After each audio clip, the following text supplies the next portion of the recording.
Anna en est persuadée, ces fraises aiment la musique.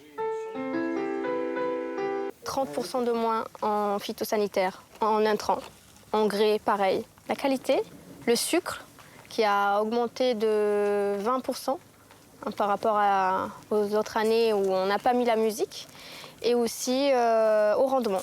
Dans ses rangs de fraises de Carpentras, Anna est du genre perfectionniste. Il faut dire que dans ces boîtes blanches accrochées en hauteur se cache un secret bien gardé qui a tout changé. En quittant l'industrie agroalimentaire, ce biochimiste a fondé Genodix qui propose d'activer le vivant par des séquences d'ondes musicales. Le vivant, quel qu'il soit, est structuré de manière harmonique. Ces structures harmoniques, on sait les reproduire et du coup interagir avec son fonctionnement. L'aider à résister à des maladies, l'aider à croître, l'aider à résister à la chaleur, par exemple.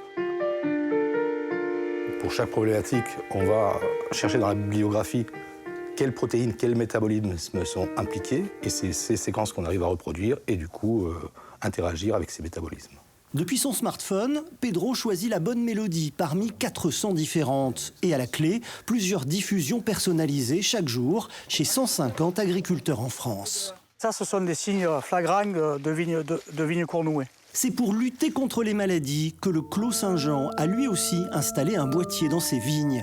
10 ans de recul et toujours fidèle, car ici, les ceps résistent mieux. Dans d'autres parcelles où je ne l'ai pas, il y a toujours la mortalité qui est ou la même, ou qui augmente un petit peu. Mais je pense que le boîtier a quand même une efficacité avérée, quoi.